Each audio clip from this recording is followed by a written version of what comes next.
ईश्वर का प्रेम अनंत है, न थकता है, न रुकता है, न छोड़ता है। जिसे दुनिया ने ठुकराया उसे भी ईश्वर ने अपने सीने से लगाया।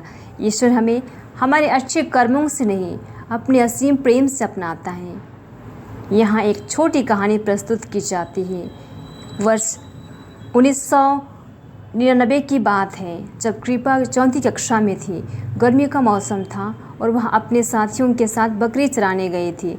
तेज़ गर्मी के कारण सभी बच्चे नदी की ओर पानी पीने और नहाने चले गए। सभी बच्चे नदी में उतर गए। कृपा स्वभाव से डरपोक थी, इसलिए तुरंत उतरने की हिम्मत नहीं की।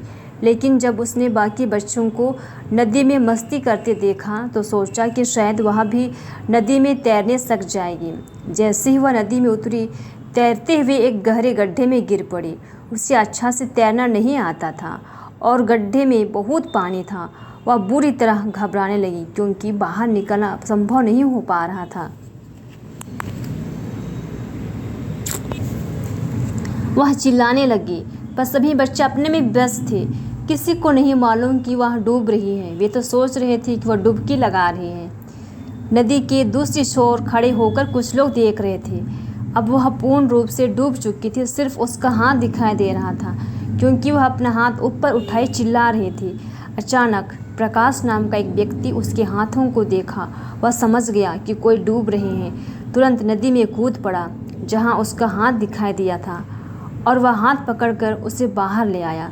वह बहुत थक चुकी थी।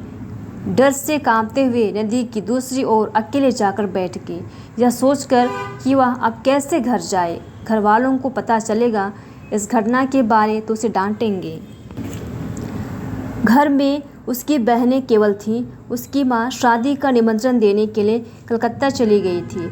सब बच्चे अपने बैल बकरी लेकर घर की ओर चले गए। वह अकेले बैठी रही। घर पहुंचकर दूसरे बच्चों ने घर वालों को बतला दिया कि आज कृपा नदी में डूब रही थी। यह सुनकर वे घबरा गए और कहने लगे कि बच्ची कहाँ है। तो उन्होंने कहा वह घर में नहीं है, नदी किनारे बैठकर रो रही है। उसकी बहनें उसे ढूंढने चली गई। उस वक्त वह खेत की मेड़ पर सो रही थी। उसे घर ले आकर खाना खिलाया गया, लेकिन वह बहुत डरी हुई थी।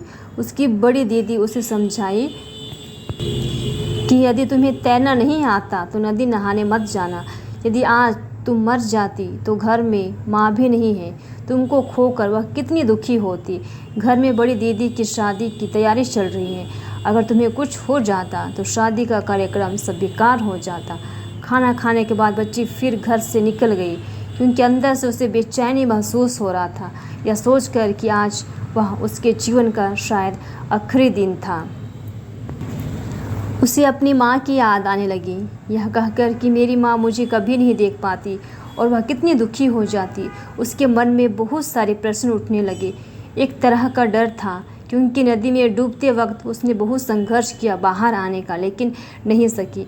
बैठकर रोई, यदि मैं मर जाती तो आज का दिन मेरे घर वालों के लिए कैसा होता। ईश्वर को खूब गाली दी, यह कहकर कि तूने मेरे साथ ऐसा क्यों होने दिया। कुछ देर के लिए वह खामोश हो जाती है। तभी उसे अजीब सा फील होता है। तुरंत वह कहने लगी, धन्यवाद प्रभु, तूने मुझे प्रकाश के रूप में आकर बचाया है। बहुत बहुत आपका धन्यवाद हो। आज मैं ईश्वर को धन्यवाद देती हूँ क्योंकि इस घटना के द्वारा मेरा संबंध ईश्वर के साथ गहरा हुआ। ईश्वर प्रेम को पहचान पाई। ईश्वर मुझे प्यार करता है, इसलिए नदी में डूबने से बचाया, नहीं तो आज का दिन मेरे जीवन का आखिरी दिन होता। पहली बार ईश्वर प्रेम को गहराई से अनुभव कर पाई और उसे लगा कि ईश्वर किसी न किसी रूप में हमारी सहायता करता है। माता मरियम को भी खूब धन्यवाद दी और प्रणाम मरिया की प्रार्थना बड़ी भक्तिपूर्वक दोहराई। इस तरह वह अपने जीवन में माता मरियम और ईश्वर को बहुत बहुत धन्यवाद देती है। उसे अंदर से अनुभव हुआ कि ईश्वर अपने प्रियजनों को कभी नहीं छोड़ता। वह किसी न किसी रूप में बचाने के लिए उपस्थित होता है। सचमुच ईश्वर किसी इंसान का रूप लेकर ही उसके जीवन में आया और उसे नया जीवन प्रदान किया। ईश्वर किसी घटना, व्यक्ति या स्थान के द्वारा ही बातें करता है। ईश्वर को धन्यवाद देते हुए कहा कि अब मैं अपना जीवन दूसरों की सेवा के लिए व्यतीत करूंगी। माता मरियम से खूब विनती करते रही कि उसकी इच्छा पूरी हो। जीवन में बहुत उतार चढ़ाव आए, जिसके द्वारा पुनः वह ईश्वर प्रेम को अपने जीवन में अनुभव किया। याद रखिए, कभी कभी जीवन की सबसे कठिन घटनाएं हमें ईश्वर के सबसे निकट ले आती हैं। उस दिन नदी में डूबते वक्त कृपा सिर्फ मृत्यु को नहीं बल्कि ईश्वर की असीम प्रेम को चिंतन करने के लिए विवश हो गई। उसने कहा कि ईश्वर ने मुझे नया जीवन दिया है और अब यह जीवन मेरा नहीं, ईश्वर का है। जब वह पीछे मुड़कर देखती है तो केवल एक ही सत्य दिखाई देता है कि ईश्वर सदा हमारे साथ है। अब मेरा जीवन ईश्वर के लिए है। मेरी हर सांस, हर कर्म उनकी सेवा और उनके प्रेम में समर्पित है।